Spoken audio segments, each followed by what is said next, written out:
하신 하나님과 교제를 지속해 나가는 방도 우리가 생자파 믿는 도리를 굳게 잡으라. 출애굽기 17장 6절 플러스 민수기 20장 8절, 로마서 1장 16절 17절 7장 6절, 로마서 8장 32절 34절, 갈라디아서 2장 16절 20절 3장 11절, 갈라디아서 5장 4절. 배수인 집사님 다음 주까지 다 외워보시오. 아시겠어요? 네? 여러분들 물어봐 이게 무슨 뜻인지는 알고 있어요. 아주 핵심적인 내용이기 때문에. 그래서 레위기 1장 시내산에서 말씀하시는 하나님은 이제 시내산에서 말씀하시는 하나님은 이제 레위기 1장 1절에 회막에서 불러 말씀하시고, 오늘 우리들에게는 이 강변교회 주의 이름으로 모인 이곳에 십자가 복음을 의지한 저와 여러분에게 성경을 통해서 말씀하고 계십니다. 5대 제사가 무엇이며 구속사적 의미가 무엇인가. 이 번제, 주님이 드리신 제사, 번제, 주님이 드리는 이 순서를 이렇게 보면 번제, 제일 먼저가 번제, 소제, 화목제, 속제제, 속건제. 이것이 다 이루어진 게 예수님 십자가 돌아가실 때 다 이루었다. 이게 영원한 속죄를 이루셨다. 그런 의미가 있고, 우리 주님께서 요한복음 19장 30절에 다 이루었다 하신 그 안에는 두 가지 다 이루심이 있어요. 영원한 속죄를 이루셨다. 그 다음에 이 속죄뿐만 아니라 살아나실 것도 내다보시고 복음이 이루어질 것, 영원한 의가 이루어졌다. 그걸 이 텔레오 이렇게 표현해요. 텔레오, 또 영원한 속죄가 이루어졌다. 이걸 히브리어, 헬라어로 이렇게 또 다른 표현 방법이 있는데 제가 지금 기억이 안 나요. 그래서 그 영원한 속죄, 영원한 의가 이루어졌다. 그래서 이 구속의 은혜를, 복음에 나타난 하나님의 의의 은혜를 듣고 믿어 하나님의 이 은혜가 적용되어진 우리들은 속건제부터 먼저 드려야 됩니다. 그 내용상 속건제, 속제제, 화목제, 소제, 번제. 그게 우리의 적용이에요. 우리가 드리는 순서는. 일단 번제, 주님이 드리신 제사. 이것은 하나님의 공의와 결부되어 있다. 전적으로 자신을 드리는 것은, 예수님이 죽을 수밖에 없는 것은 하나님의 공의 앞에 우리를 세우기 위해. 그러면 아무나 드리면 되느냐? 소제를 드리는, 소제. 죄 없으신 주님의 몸. 우리들에게는 이 향기로운 산미를, 레위기 3장 1절에 화목제, 이 소제, 번제, 소제, 그다음에 하나님이 화목제. 하나님도 의롭고 우리도 의롭다 함을 얻는 제사, 이게 화목제물.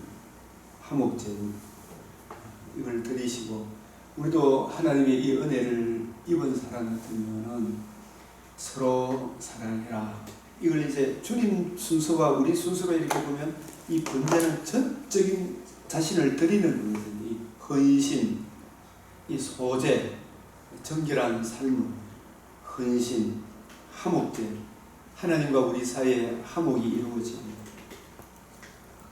우리도 서로 화목하는 것, 이런 부분에 서로 사랑해라, 서로 받으라, 서로 화목해라, 서로 사랑으로 종도해라, 서로 사랑하라, 각각 은사 받은 대로 여러 가지 은혜를 맡은 선한 청지기 같이 서로 봉사해라.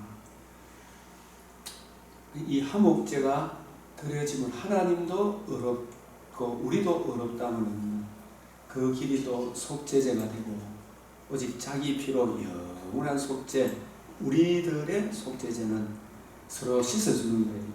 이 속건제, 주님의 속건제, 우리들의 속건제, 서로 이 속건제는 뭐예요? 손해를 끼쳤을 때 배상을 해주는 거거든요. 배상. 이런 부분 더 자세하게 설명을 하면은 또 시간이 너무 일단 한번 흘러가겠습니다. 번제, 소제, 화목제, 속제제, 속건제는 예수 그리스도의 구속 사역을 예표한다. 구속 성취의 은혜를 적용하던 우리 편에서는 이를 순서적으로 말하면 역순으로 먼저 속건제와 속제제를 드려서 제사함을 받고 우리가 우리에게 죄 지은 자를 사하여 준 것 같이, 그것도 설명을 해야 됩니다. 그냥 이해를 하십시오. 화목제와 소제를 드려서 하나님과 교제가 회복이 되며 번제를 드림으로 온전한 헌신의 삶을 사는 것입니다. 레위기 1장 3절 그리스도를 예표하는 제물에는 무엇이 없어야 하는가? 뭐가 없어야 돼요? 흠이 없어야 한다. 제물을 드리는 자는 제물의 머리에 안수한 후에 제물을 어떻게 해야만 하는가? 안수는 제물과 자신을 일치하여, 너는 누구를 대신하여? 나를 대신하여 죽는 것이다. 이 성찬식 할 때 제가 이제 눈물을 흘리는 게 그냥 뭐 슬프고 센티멘탈해서 흘리는 게 아니고, 한번 생각을 보십시오. 구약에는 이 안수를 하거든요. 이 안수를 하는 것은 나와 이 양을 일치시키는 거거든. 그래 그걸 1장에 보면은 그야말로 비참하게 잡잖아요. 누가 죽어야 돼요? 내가 죽어야 돼. 이 성찬식 살과 떡과 잔을 마시는 이거는 사실은 내가 당해야 될 저주를 누가 받는 거예요? 주님이 대신 받는 거.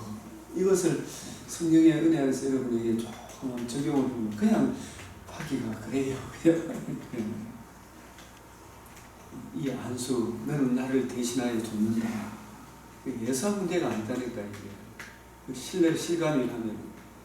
그래서 이러한 율법은 무엇에 대한 그림자라고 말씀하는가? 창세월 좋은 일의 그림자. 좋은 일이지만 우리에게는 너무나 좋은 일이지만 하나님 아들 편에서는 우리를 대신하여 일단은 엄청나게 고난을 받는, 저주를 받는, 그래서 너무 힘들어서 그 하나님과 아버지와 일순간이라도 끊어지는 것이 안타까워서 할 수만 있으면 이 잔을 내게서 옮기시옵소서. 다 하지만 그는 아버지 원대로 하옵소서. 그 일이 있으므로 저와 여러분이 이렇게 오늘 이 행복을 누리는구나. 이거는 말할 것도 없고 영생 복락을 누리는구나. 부활의 영광의 몸에 참여하는구나. 그 일의 그림자였다. 이걸 우리에게 보여줍니다. 레위기 23장 5절 16절 34절에 1년에 3차 하나님께 보이라 하신 3대 절기와 이에 대한 구속사적 의미가 무엇인가? 6월절은 그리스도의 대속으로, 오순절은 성령 강림으로, 초막절은 성령의 충만함을 받아 복음을 전함으로 그리스도의 그리고 그 수가 차게 되면 그리스도의 재림 완성이 되는 것입니다. 그래서 다 일주일 지키는데 초막절은 하루를 더하여 8일제를 지켜라. 8일간 지켜라. 초막절은 주님의 재림을 상징한다. 우리는 6월절 구속 성취의 은혜를 오순절 성령의 은혜로 적용받아 재림의 그날, 명절 끝날, 장엄한 대의 그날을 바라보며 성령의 은혜를 힘입어 주님의 택하신 백성을 건져내는 추수하는 수장절의 나그네 인생, 초막절 인생. 그래서 이 추수가 다 끝나면 명절 끝날이 되는 거예요. 지금은 사실상 어떻게 보면 명절 날과 같다. 지금은 은혜 받을 만한 때요. 구원의 날이로. 한 영혼이 전도해서 교회로 오면은 이게 혼인잔치 벌어지는 날이에요. 근데 그 혼인 주님의 신부를 우리 밖에 있는 전도 택하신 백성들에게 복음을 전하면 그 백성들이 교회에 들어오면 그 사실 육적인 혼인잔치가 아니라 영적인 혼인잔치의 날이에요. 지금은 은혜 받을 만한 때요. 구원의 날입니다. 그래서 곡식을 다 거두어 드리는 이 혼인잔치, 영적인 혼인잔치가 끝나는 그날이 언제다고요? 재림의 그날이 되는 거예요. 재림의 그날. 그래서 명절 끝난 이 초막절은 오순절 성령이 오셔서 예수님이신 복음의 은혜를 적용받으면 우리가 곧바로 이 세상이 내가 사는 집이 아니고 우리는 나그네구나, 천국으로 돌아갈 고향이 있구나. 물론 불신자들도 나그네 지옥으로 가는 길이 있고 우리는 천국으로 가는데 천국으로 가는구나. 그래서 우리는 가야 할 하나님 나라가 있다. 이걸 상기시키기 위하여 초막절을 일주일간 보내고 그 또한 곡식을 다 거두어 드린 후에 일주일을 지키지만은 이 초막절 지키면서 또 복음 전하면서 살잖아요. 그죠? 복음 전하면서. 그래서 이 곡식을 거두어 드는 이것이 다 끝나는 날이 명절 끝날이 되는 겁니다. 재림의 그날 레위기 23장 15절 16절 오순절 첫 이삭을 드린 후부터 며칠을 계산하라 하시는가. 50일을 계수하여 이 50일 이 고린도전서 15장 20절에 보면은 그리스도는 안식일 이튿날에 부활하셨습니다. 그래서 이게 제가 이 다음 주에 볼 내용입니다만은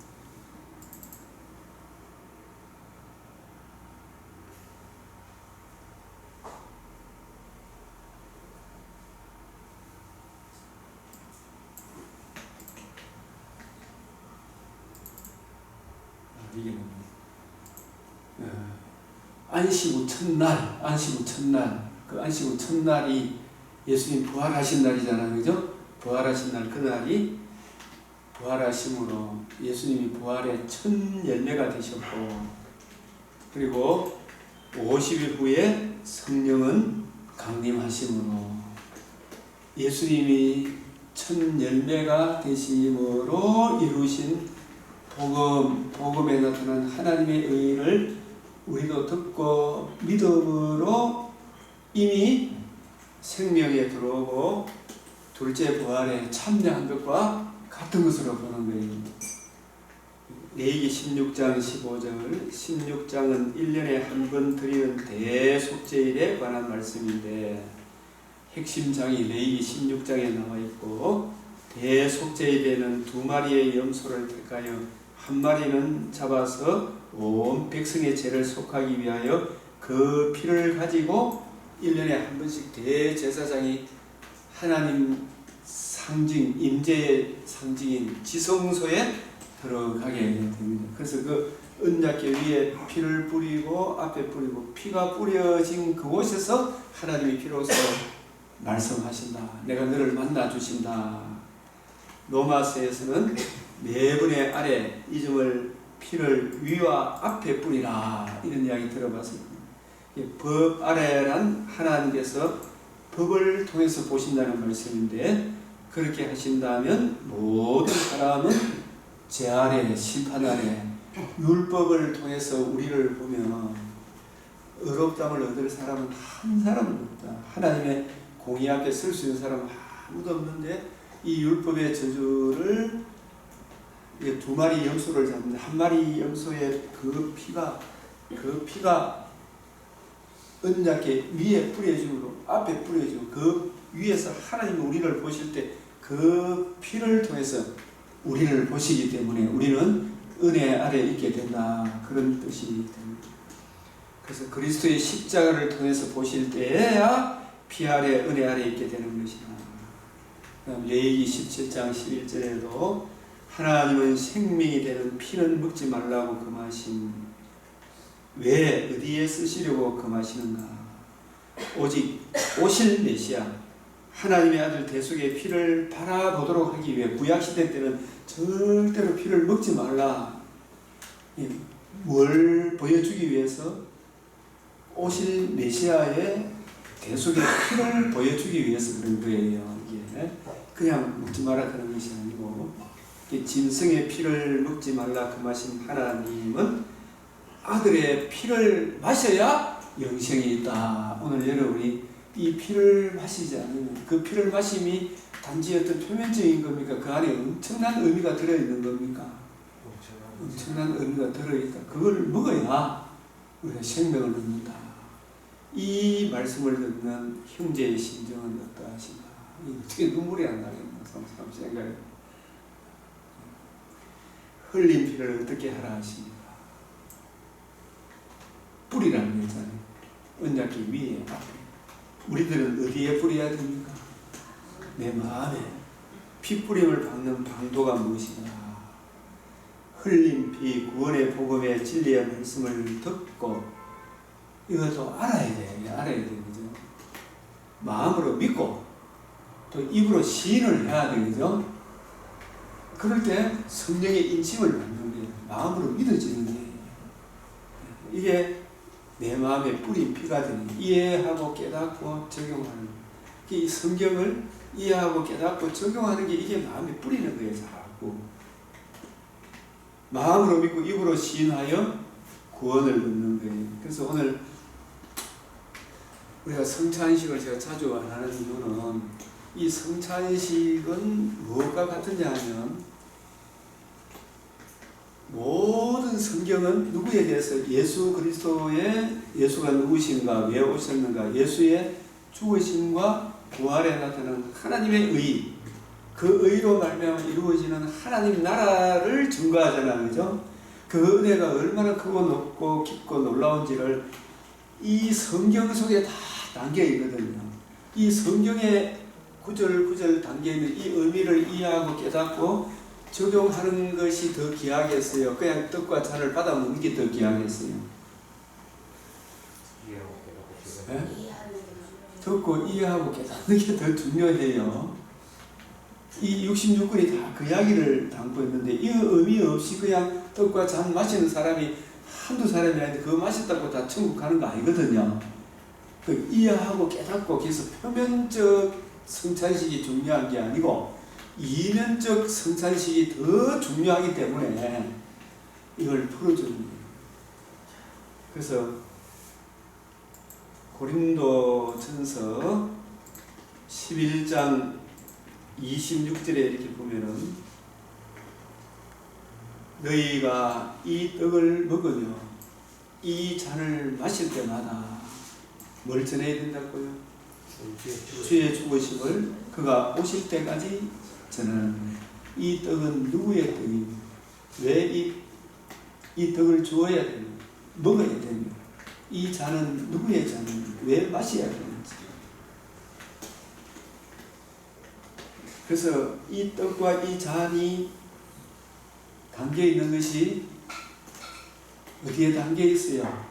우리가 성찬식 하는 이 내용이 그 떡과 잔의 깊이 높이 넓이가 어디에 담겨 있습니까? 성경에 담겨 있잖아요. 그죠? 네? 그래서 이 성경을 여러분이 듣고 이해하고 깨닫는 거 이거 있잖아요. 성경 공부하는 거. 성경을 공부하는 이것이 사실상 이 성경의 핵심이 주님의 뜻과 잔에 대한 이야기예요. 그러면은 성경 공부할 때마다 뭐가 나와야 돼요? 주의 죽으심만 나와야 됩니까? 계속 부활도 나와야 됩니다. 부활도 나와요. 주의 죽으심 이게 핵심이잖아. 성육신 계속 죽음 부활하심으로 뭐가 이루어졌다?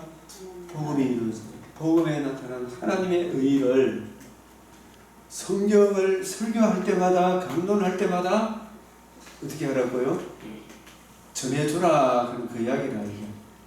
그래서 그가 오실 때까지 전하는 것이라. 이 구속사를 전해야 된다. 이 말씀입니다. 이 성경을 공부하고 배우고 이렇게 할 때 그래서 그런 뜻이다 보면 되겠습니다. 그래서 레위기 16장 20일 다른 한 마리 아스셀 염소는 어떻게 하라고 하시면 이는 무엇에 대한 예표입니까? 다른 한 마리, 두 마리를 잡는데 한 마리는 그냥 안수해가지고 멀리 내보내거든요. 이거는 아스셀 염소는 멀리 세상 죄를 예수님이 지고 옵니까? 갑니까? 예수님. 저와 여러분의 죄를 지고 우리한테 다가오면 왜 되겠어요? 어떻게 되겠어요? 끔찍하죠? 심판주가 되는 거예요. 그죠? 이 죄를 짊어지시고 세상 죄를 지고 가시는 이게 아스셀 염소가 어떻게 하라고 했어요? 안수에서 멀리 옮기 보는 거예요. 우리 죄를 짊어지고. 그래서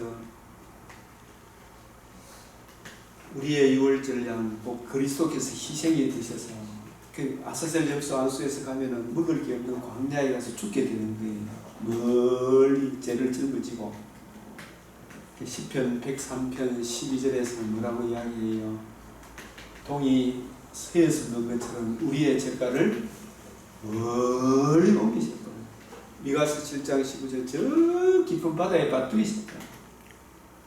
베드로전서 3장 18절 그리스도께서 우리를 대신하여 죽으신 목적은 단번에 죄를 위하여 죽어서 의인으로서 불의한 자를 대신하셨으니 우리를 하나님 앞으로 인도하기 위하여 육체로는 죽임을 당하시고 영으로는 살리심을 받으셨습니다. 이것이 레위기의 첫 주제인 심히 부패하고 가증한 죄인이 악을 조금도 용납하지 못하시는 의로우신 하나님 앞에 어떠한 방도로 나아가는 것이 가능하여지는가에 대한 해답이다. 이 여기에 대한 해설서가 히브리서 이 말씀들을 잠깐만 이렇게 보면 히브리서 이 구약의 이런 내용들은 전부 다 시작 옛적의 선지자들을 통하여 여러 부분과 여러 모양 이 선지자 모세도 선지자죠.